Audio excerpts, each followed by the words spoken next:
sisi, hasa mimi kama kiongozi wa taifa hii, nimeamua ya kwamba hatutaki tena siasa ya ukabila na chuki na migawanyiko. Ndio sababu hiyo nikaunda serikali ya broad based, kuleta wale tuliopiga kura na wao na hata wale hatukupiga kura na wao tuungane, kwa sababu umoja ni nguvu.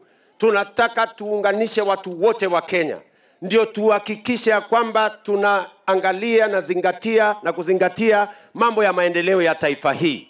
Kwa pamoja tupange miradi ya maendeleo.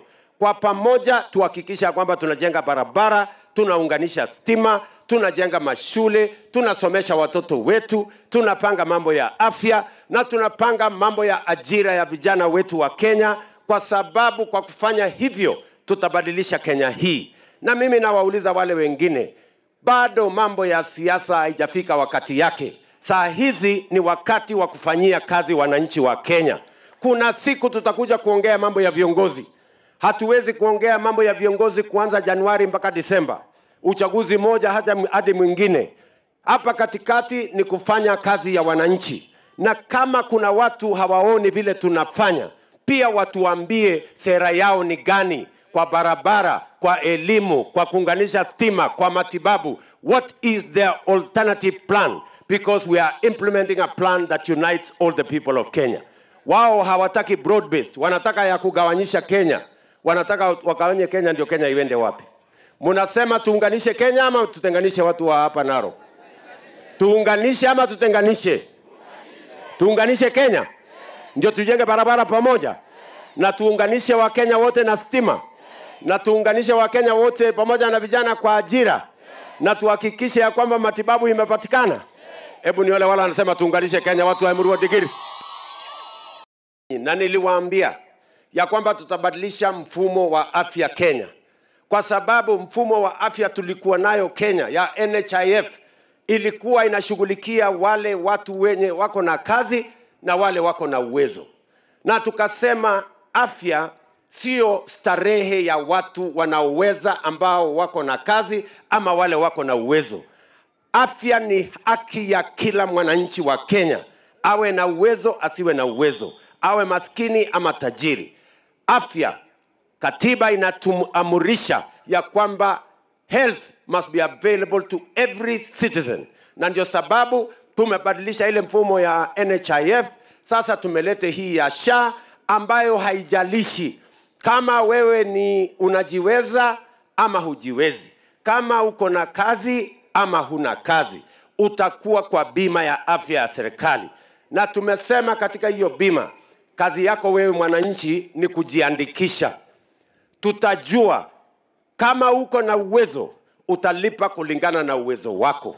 Kama huna uwezo, tutakulipia kama serikali. Ndio kila mwananchi aende hospitali, atibiwe, aende nyumbani bila ya kuuza ng'ombe yake ama shamba yake atikulipa gharama ya hospitali. Nyinyi watu wa Emuru Dikirr mko tayari kwa hiyo mpango ama mko tayari? Narok mko tayari ama mko tayari? Mumejisajili ama bado? Mumejisajili? Hebu nione wale watu ambao wamejiandikisha. Hapana. Ko register man? Kabisa? Hapana. Mungu ngala huko ananojua. Mumejiandikisha? Pengine niliuliza swali, sikuuliza vizuri. Wacha niulize tena. Wale wamejiandikisha kwa SHA, hebu nione kwa mkono. Ala! Ai, mko chonjo sana. Mko mbele sana. Pongezi. Sawa sawa. Wale ambao wajiandikisha, hebu nione kwa mkono. Nyinyi sasa mnangojea nani? Mnangojea Yesu arudi? Ananoge ningo. Sawa sawa. Sikia wewe. Nilikuwa nauliza mahali ingine, mtu akasema ati sijajiandikisha kwa sababu sina pesa. Nani alikuambia ya kujiandikisha inahitaji pesa? Wewe unajiandikisha, sisi ndio tutajua. Tukiangalia mambo yako, tunajua wewe unaweza kulipa shilingi 20. Huyo mwingine anaweza kulipa shilingi 100. Ule mwingine anaweza kulipa shilingi 500. Huyu hawezi kulipa chochote, sisi tutamlipia. Si namna hiyo? Na mimi nimefurahi sana kwamba mmejiandikisha. Nyinyi mko chonjo mbaya sana. Nimefurahi. Tunataka tusomeshe watoto wetu wote. na tunataka tuhakikishe kwamba kuna walimu wa kutosha. Hapo nyuma tulikuwa na walimu wachache, tulikuwa na pengo kubwa, na ndio sababu niliweka pesa ya serikali. Tumeajiri walimu 76,000. Mwaka huu tunaajiri tena walimu wengine 24,000, tujaze walimu 100,000. Tuhakikisha kwamba watoto wetu wakienda shuleni wanapata walimu wa kuwafundisha, kwa sababu elimu ndio inatuletea usawa kati ya mtoto wa tajiri na mtoto wa maskini. Wanakuwa sawa wakipata elimu. Ni kweli ama si kweli? Hawa kasije koroni.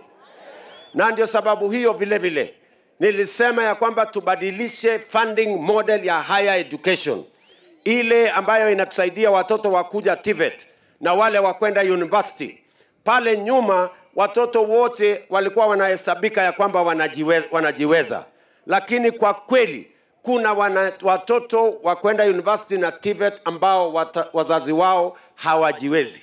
Na ndio sababu hiyo tumebadilisha model, tuhakikishe ya kwamba inapatikana pesa ya serikali ya wale watoto wa kutoka jamii maskini, tuwalipie 90% scholarship, waende university, waende TVET, ndio watoto wote wakuwe sawa mbele ya katiba yetu na tupeleke Kenya mbele.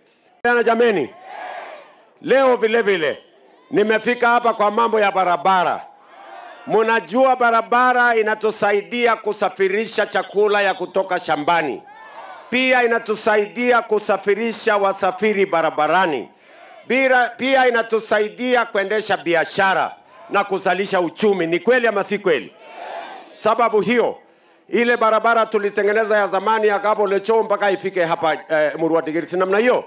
Lakini naona imeanza kupata homa. Iko na homa hapo barabarani kidogo namna hii. Na niko hapa leo na PS wa mambo ya barabara. Sasa wewe bwana Mbogwa, hii barabara nimetembea hapo, nimeanza kuona imeanza kupata potholes.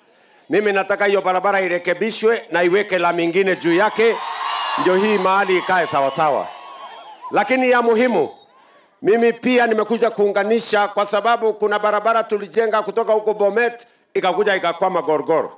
Kuna barabara nyingine tulijenga kutoka kule Kilgoris ikakuja kukwama Shartuka. Si namna hiyo? Na iko pengo hapo kati ya Oljobose mpaka kule chini. Sasa leo nimekuja na contractor atusaidie kukamilisha. Sasa barabara tutajenga ile inatoka Oljobose kwenda Abosi, kwenda Shartuka mpaka ifike Gorgor. Hiyo barabara inaunganisha county ya Narok na county ya Bomet. Hiyo barabara inaunganisha constituencies 3. Hapa Emurua Digir, kule Kilgoris na vile vile Sotik. Kwa sababu tunataka hiyo barabara itusaidie wananchi wa hapa waweze kufanya biashara, wananchi wa hapa waweze kusafiri kwa urahisi, na pia tusalishe uchumi, ndio Kenya iendelee mbele. Watu hapa tumekubaliana? Leo vile vile naenda kuanzisha barabara ya Sogo kule chini, kuteremuka Melelo huko mpaka Lolunga, iende Tendwet mpaka Saptet kule ngambo. Vile vile mimi naenda kuanzisha barabara ingine hapo Ngoswani. Si namna hiyo? Hiyo barabara pia inaenda mpaka Morijo. Hiyo barabara tunaenda kuanzisha. Alafu kuna ingine ya Nengeti ya kule Narok North na barabara zingine.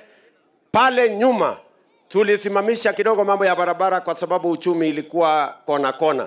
Lakini sasa tumesimamisha uchumi sawa sawa, uchumi imedhibiti, na sasa tuko na pesa ya kukamilisha barabara za Kenya, kwa sababu ni ahadi yetu kwenu na ni ya muhimu kwa kuendesha uchumi wa taifa letu la Kenya. Kwa hivyo watu wa Narok, mimi nataka niwahakikishie katika mipango yetu yote tumehakikisha Narok County iko katikati ya hiyo mipango. Nimekuja hapa kwa sababu ya mambo ya stima. Mumeona hapa nje tumeanzisha stima leo ya kupeleka stima kwa manyumba ya wananchi mashinani.